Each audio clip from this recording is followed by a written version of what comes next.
Good morning, or depending when you're watching this, good afternoon, good evening, or good night. My name's Ross, and I was always told I had a voice radio, so today I am showing you a very exciting new card from Burning Shadows.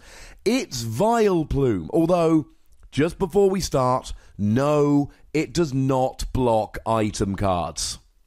Now that that's out of the way, don't forget he has got Forest of Giant Plants still, so you can evolve Vileplume up as and when you feel like it, although also remember that Burning Shadows should become legal at the World Championships, and then we should immediately be rotated out and then leave you in an awkward position where you've got a Stage 2 Pokemon, and as I say a lot with Stage 2 Pokemon, it's really good if you've got a good cheat like Forest of Giant Plants. But other than that, they've got to be really good like Vikavolt to see a whole bunch of play. Does Vileplume make it there? Well, being a grass Pokemon means that you're hitting weakness against things like Lycanroc and Lapras, which is fun. Being weak to fire means you're being hit by Volcanion for weakness, which is not an awful lot of fun. Having a high retreat is kind of annoying, but it does mean that you can use Heavy Ball, and at the end of the day, you can still use Floatstone, but remember you've got to be much more careful about using Floatstone nowadays, that Field Blower is out, getting rid of it. 140 HP is fairly standard for a Stage 2, but still pretty nice. And of course, we're going to come back to this properly in a minute, but don't forget that this can be combined with the existing Vileplume, at least for the World Championships, so you can play a hybrid where you're playing both Vileplumes. Now, the ability of Vileplume here is really nice. If this Pokemon is active, your opponent's basic Pokemon cannot attack, which means that you get Vileplume in the active against an entirely basic deck and you win. But of course, remember it is an ability, so Hexmaniac and Garbodor will be issues here.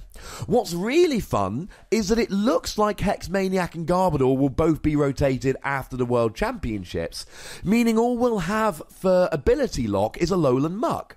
But Alolan Muck only turns off basics, so we might actually have a format where Vileplume is blocking all basic Pokemon attacks, and there is no way to turn off Vileplume, and that's when it gets very, very interesting.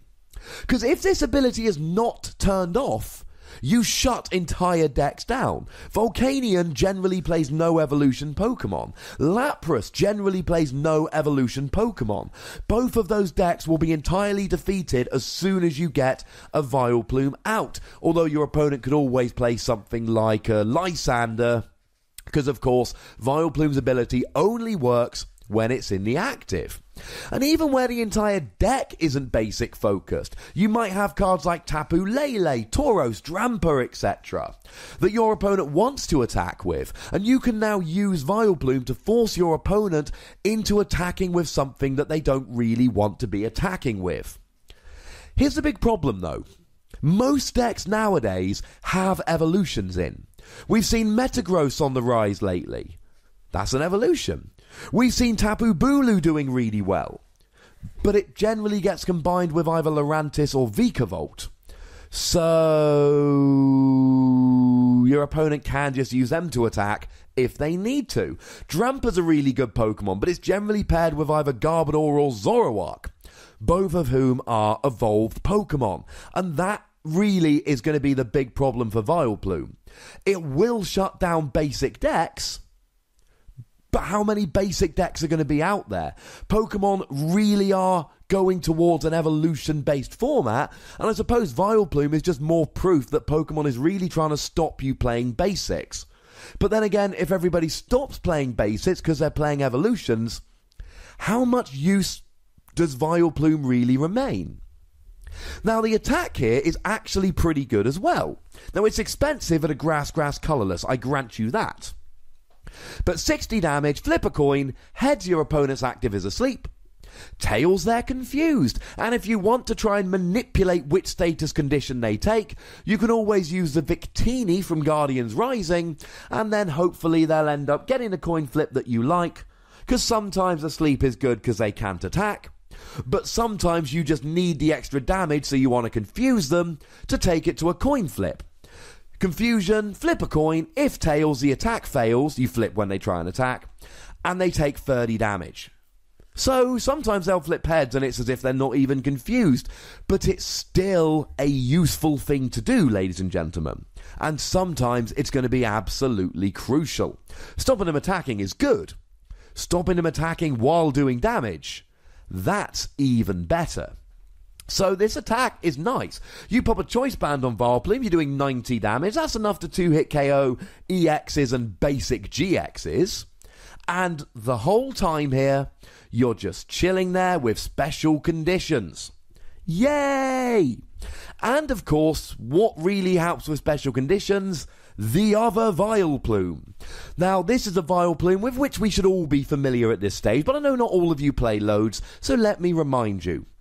It stops both players playing item cards. And that's especially important with special conditions, because when you're afflicted by a special condition, you're going to do something like switch, or escape rope, or play a floatstone to retreat, or should I say you're going to want to do that. Because all those things I just mentioned, those, ladies and gentlemen, are item cards that Vileplume is going to block. Although, fun fact, the new Guzma is like a Lysander with a switch built in, so that actually could be really nice when you're afflicted by a special condition. And if you've got both Vileplume out, this attack actually becomes really, really nice. Put them asleep. 60 damage is low for free energy, but if they're not hitting you back because they're asleep, I like it. Although do remember that sleep, you're going to put them asleep, and then between turns they're going to flip a coin. If heads, they wake up. So not unlike Confusion, they're still going to have a 50-50 chance of not being afflicted by that special condition when they attack. So either way, it really is down to a coin flip here. But if they flip a tails, it looks very nice. And if you're playing the other Vileplume, you can just tech one of these in. Most Vileplume decks don't play 4 item locking Vileplume. Most of them play 3. Now, given that these are both Vileplume, we've got the usual restriction, 4 Vileplume in total. But if you're playing 3 Vileplume anyway, this is literally a single 1-card tech into your deck. So it's not a huge amount of space. And if you're playing something like Vileplume Decidueye, where you're playing grass energy anyway, then it's really not all that disruptive to just put a single Vileplume in there, build it up over a couple of turns, and then come in. Because as good as Decidueye is, sometimes just doing a flat 90 damage while using Feather Arrow isn't good enough. Sometimes you need to slow your opponent down for a turn or two. And this is the deck where I really like this Vileplume, at least in the short term. Because if they're item locked and slowed down, and you're using Feather Arrow, let's say you got 2 free Decidueyes out, that's 2 or 3 20 damage per turn. So every time you leave them unable to attack due to sleep or confusion, it's not just that they're not attacking, it's that you've got a turn of using your Feather Arrows while they're not attacking. This, ladies and gentlemen, this, I think, is the use for Vileplume here. It could be its own deck one day, especially if basic decks are big, but really, against evolutions, you've got a stage 2 doing 60 in a special condition for free energy. That is the very definition of underwhelming.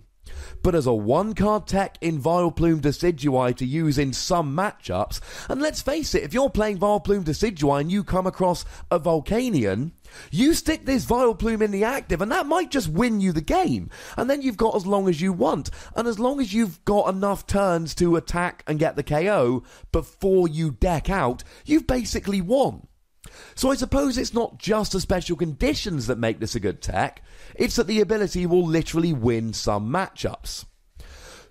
I like it as a 1-card tech in Decidueye Vileplume for the World Championships. But when you lose the item locking Vileplume and you lose Forest of Giant Plants and you've just got a stage 2 that you have to evolve the old-fashioned way with an expensive, underwhelming attack, I'm much, much less of a fan, especially when it looks like we've got a really evolutions-heavy format coming up. So I'm going to be giving him 3 Wassies. Mostly for the potential it has pre-rotation. I think after rotation it's going to be an awful lot worse, because who's going to be playing it? Now, if you agree or disagree, ladies and gentlemen, that's what the comment section is there for. Tell me what's on your mind, go nuts, but remember to be nice. We're all friends here. Make sure you like this video, make sure you subscribe to this channel, make sure you follow me on Twitter @TheWassy, and the most important thing as always, look after yourselves until next time. Thank you very much for watching. My name's Ross, and you've been watching PTCG Radio.